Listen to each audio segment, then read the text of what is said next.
Magandang araw po sa inyo at welcome back dito sa ating YouTube channel. Kung kayo ay bago pa lang ay huwag kalimutang mag-like at mag-subscribe na rin kayo para updated kayo dito sa ating mga latest issue. So mga kapolitika, nitong mga nakarang araw is ating napag-usapan, tinutukan natin itong journey ng Team Alas dito sa naganap na CV League, kung saan is nag-uwi sila ng bronze medal. Napag-usapan rin natin itong si Gemma Galanza, but today in this video ay ating pag-uusapan itong si Phenom na si Alyssa Valdez, kasi bigyan natin ng reaksyon yung sinasabi ng basher dito sa social media. Kasi after nga noong nanalo yung Team Alas dito sa naganap na CV League sa Vietnam at sa Thailand, ay isiningit ng mga bashers itong si Alyssa Valdez. Okay, at the same time atin ring pag-uusapan yung issue or yung tanong na dapat pa nga ba or deserve pa rin ba ni Alyssa Valdez na isali itong si Alyssa Valdez dito sa Team Alas. Okay, so ito yung mga issue na ating pag-uusapan, kasi mga kapolitika, itong si Alyssa Valdez ay doon nga napag-usapan na i-report natin ito dito sa ating YouTube channel na hindi siya isinama or hindi siya isinali ni Coach De Brito dito sa listahan ng Team Alas. Itong si Toots Carlos at si Gemma Galanza ay isinali nga ng Brazilian coach na ito, but except dito kay Alyssa Valdez. At marami na ngang issue ang lumulutang dito tungkol sa issue ni Coach De Brito sa Creamline. At panoorin nyo na lang doon sa ating mga naunang vlog. Okay, so ang tanong dito is deserve pa ba ni Alyssa Valdez na sumali dito sa ating national team knowing na hindi siya pinili ni Coach De Brito? Okay, kasi dito is marami na tayong napag-usapan na kung saan itong tungkol nga kay Alyssa Valdez, at yung skills niya is undoubtedly hindi na po questionable yun. Okay, at lately lang is nagpahayag ng retirement itong si Alyssa Valdez. So sa tingin naman natin mga kapolitika, kasi sa sinasabi natin dito ay hindi tayo tumitingin kung saang team ka ba galing, kasi yung ating mga komentary, ating mga personal na opinion dito ay equal po. Okay, fair po yung ating judgment bawat team at bawat players. So ibig sabihin po niyan, kahit sa ang team ka, kahit sa Creamline ka, sa Akari, sa PLDT, sa Signal, hindi po tayo nagbibigay ng unequal judgment or unequal opinion dito sa ating YouTube channel. So dito sa sinasabi na deserve pa ba ni Alyssa Valdez na sumama dito or isampa dito sa national team, ay wala po tayong problema doon mga kapolitika, kasi sa sinasabi na nga natin, itong si Alyssa Valdez is nasa 31 years old pa lang. Okay, sa Brazil nga nasa 40s is naglalaro pa sa volleyball or even sa kanilang national team. Although humina na nga rin talaga itong si Alyssa Valdez dito sa kanyang skills sa volleyball, kasi dumadating din naman sa punto ng buhay ng isang player na humihina at minsan is nababasa na yung kanyang type ng game. Okay, especially dito sa volleyball. So itong si Alyssa Valdez, at sinasabi na nga siguro kung isama man itong si Alyssa Valdez dito sa national team ay hindi na siya mag-refuse na siya, kasi sa sinasabi na nga natin is nagpahayag na siya lately ng early retirement.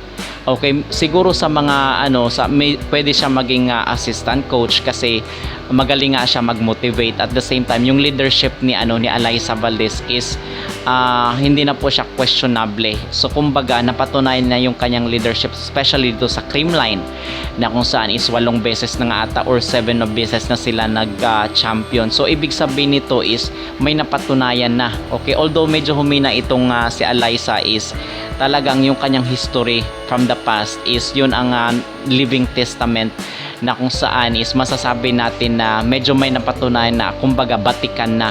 Okay, so ito yung ating personal na masasabi dito. But kung isasama naman siya ni De Brito dito sa Team Alas, yung ating personal na opinion is why not, diba?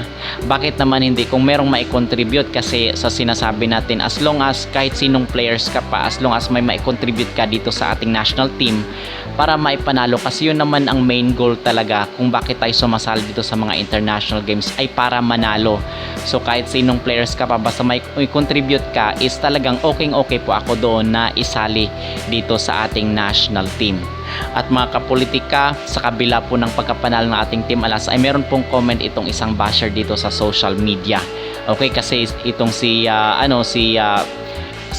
meron tayong mga players kasi, individual players, even though naka-bronze tayo, meron tayong mga individual players na nanalo ng award dito sa CV League at even nga doon sa ABC Cup.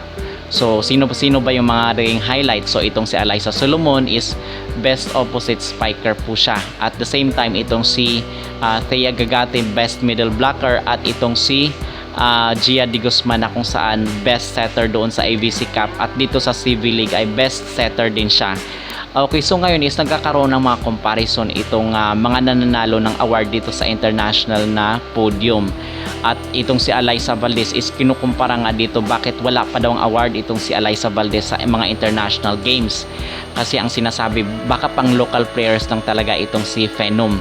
So ano ating masasabi dito mga kapolitika is dapat maging happy na lang tayo dito sa naging achievement ng ating national team, na kung saan is this year pa lang naka 3 na medals na po tayo, yung bronze sa ABC Cup, at dito sa CV League bronze din po tayo yung leg 1 at leg 2. Okay, so bakit hindi na lang tayo maging happy dito sa naging achievement ng ating national team, instead na i-bash pa natin or bigyan pa natin ng mali siya yung ibang mga players na nananahimik naman. Kasi itong si Alyssa Valdez, although hindi siya nakapaglaro dito sa kanyang club team kasi nga mayroon siyang minor injury, actually sa tingin natin hindi na siya maglalaro dito sa kanyang club team kasi nga kayang-kaya naman ng kanyang team. Kumbaga nakikita niya from above na kung saan is okay naman yung mga naging laro ng Creamline Coal Smasher, which is ibig sabihin lang po yun is hindi na kinakailangan yung presensya ni Alyssa Valdez.